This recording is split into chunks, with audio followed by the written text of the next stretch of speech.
O ano era 1932 e o Brasil se encontrava em um estado de profunda ruptura política. A insatisfação em São Paulo contra o governo provisório de Getúlio Vargas atingiu o ponto de ebulição. Em julho, as armas começaram a falar mais alto que a diplomacia nas fronteiras do estado. O Plano Paulista exigiu o controle absoluto das rotas ferroviárias que ligavam o estado ao Rio de Janeiro. No coração dessa logística estratégica repousava a imponente Serra da Mantiqueira. O túnel da Mantiqueira tornou-se, instantaneamente, o prêmio mais cobiçado por ambos os lados. Quem dominasse aquela passagem controlaria o fluxo de tropas federais vindas de Minas Gerais.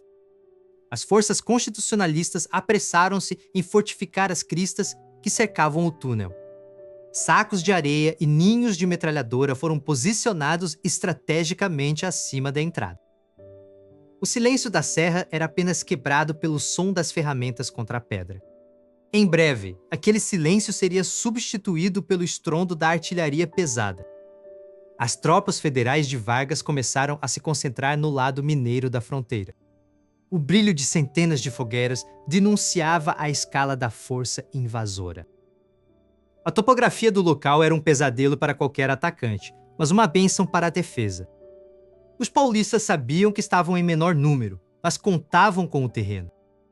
As ordens vindas de São Paulo eram claras. O túnel não poderia cair sob nenhuma circunstância. O comando da defesa nesta região crítica foi confiado a um homem de disciplina férrea. O coronel Euclides Figueiredo não era apenas um soldado, mas um estrategista nato. Ele inspecionava cada metro de trincheira com um olhar clínico e rigoroso.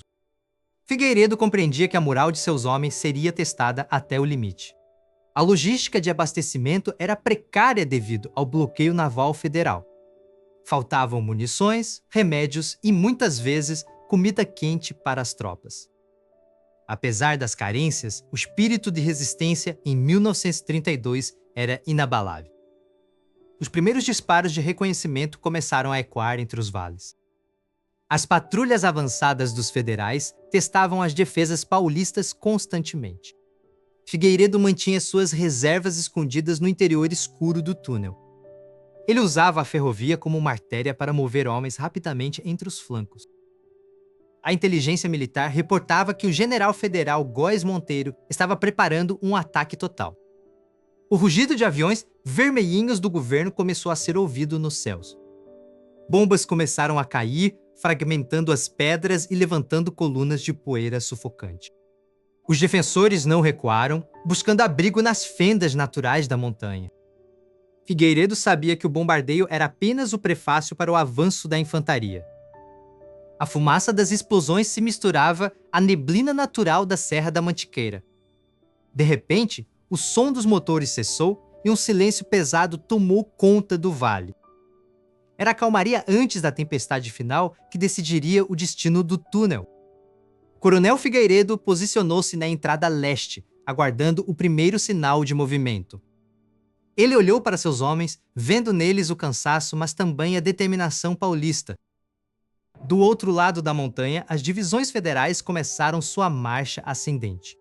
O destino de uma nação inteira estava prestes a ser disputado em poucos metros de trilhos de ferro. Uma sombra massiva começou a se mover na neblina, vinda do território inimigo. Gritos de comando em português ecoaram, mas não eram das tropas de Figueiredo. O primeiro clarão de um disparo inimigo iluminou a névoa, marcando o início do cerco final.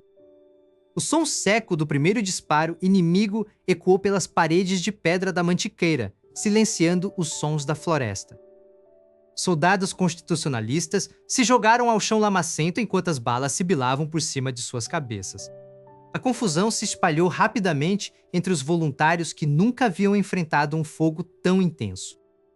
No meio do caos, a figura austera do coronel Euclides Figueiredo surgiu caminhando calmamente entre os homens. Ele não abaixou a cabeça nem correu, demonstrando uma coragem que imediatamente capturou a atenção dos subordinados. Figueiredo ordenou que os oficiais de campo cessassem os disparos desordenados para poupar munição preciosa. Seus olhos mapeavam o terreno acidentado, buscando cada fenda e crista que pudesse servir de vantagem tática. A superioridade numérica das tropas de Getúlio Vargas era uma realidade esmagadora que ele conhecia bem. O coronel posicionou as metralhadoras em pontos elevados, criando zonas de fogo cruzado sobre os trilhos. Ele sabia que o túnel era o coração daquela defesa e não poderia cair sob hipótese alguma.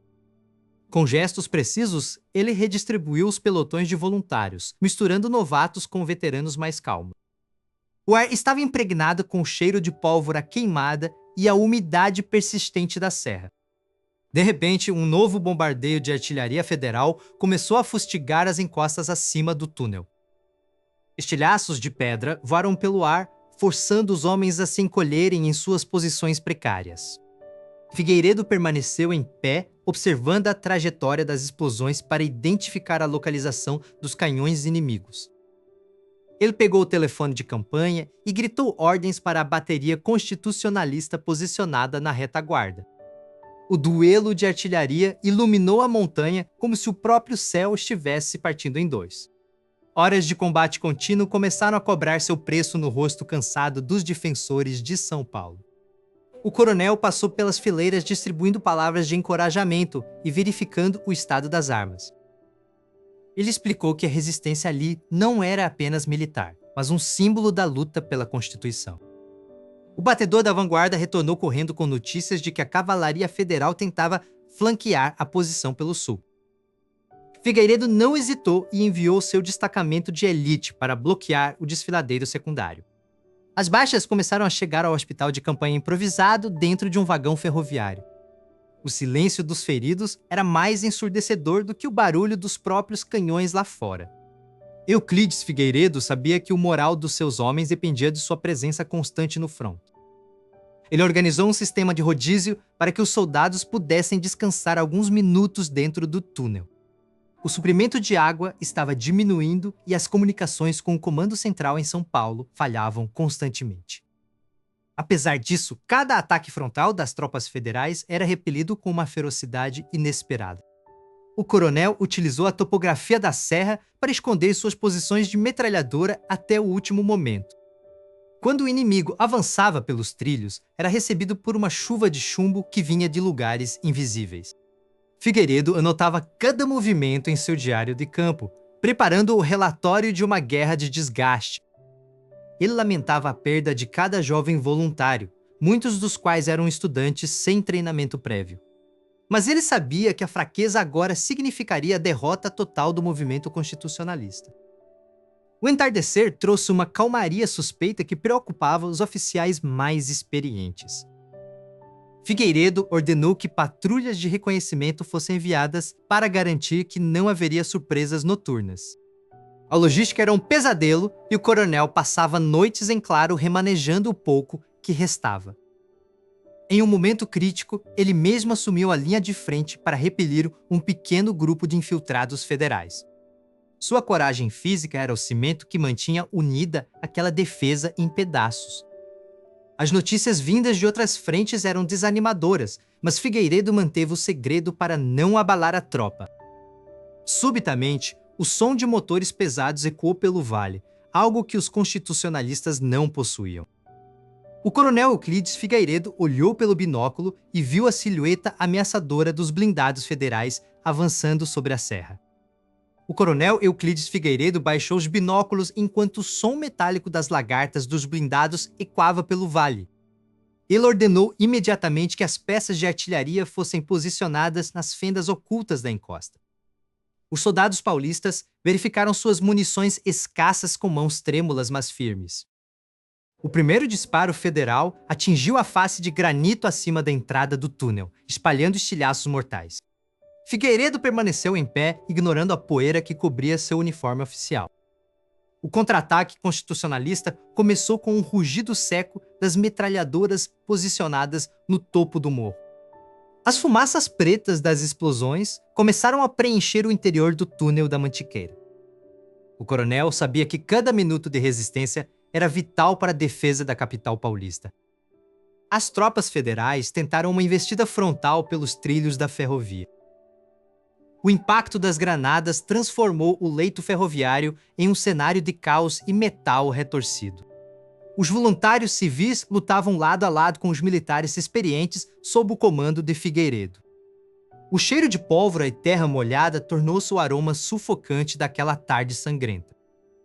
Mesmo sob fogo pesado, o coronel Figueiredo percorria as linhas de frente para encorajar seus homens. Ele gritava ordens que superavam o estrondo dos canhões de longo alcance.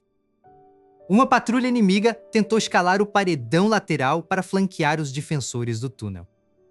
Sentinelas paulistas avistaram o movimento e iniciaram um combate corpo a corpo nas alturas.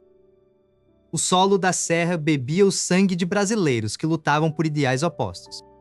Após horas de combate ininterrupto, as armas de Figueiredo começaram a superaquecer. O coronel olhou para o relógio de bolso, calculando quanto tempo ainda restava de luz. Ele decidiu que a posição no túnel não seria entregue sem um sacrifício final. Uma última carga de dinamite foi preparada nos pilares de sustentação da entrada. Figueiredo sabia que destruir o túnel era destruir um símbolo de progresso nacional. O sinal de retirada foi dado para as tropas que ainda ocupavam os flancos. Os homens começaram a recuar silenciosamente, deixando para trás seus companheiros caídos. Figueiredo foi o último a cruzar a linha de segurança antes da explosão final. Um estrondo ensurdecedor sacudiu as bases da Serra da Mantiqueira, selando a passagem. A poeira baixou, revelando uma barreira intransponível de rocha e entulho. O silêncio voltou a reinar sobre a serra, interrompido apenas pelo vento frio. A batalha do túnel terminou, mas o mito de Euclides Figueiredo estava apenas começando. Historiadores militares analisam esta batalha como um exemplo supremo de defesa em terreno montanhoso. A liderança de Figueiredo garantiu que a Revolução de 1932 fosse lembrada pelo seu brio técnico. Ele não apenas comandou soldados, mas inspirou uma nação a lutar por sua Constituição. As perdas foram grandes, mas o impacto político da resistência no túnel foi irreversível. O coronel Euclides Figueiredo tornou-se um dos pilares da estratégia militar brasileira moderna. O Túnel da Mantiqueira permanece hoje como um monumento silencioso à bravura constitucionalista. A estratégia de Figueiredo evitou um massacre maior e permitiu uma retirada organizada.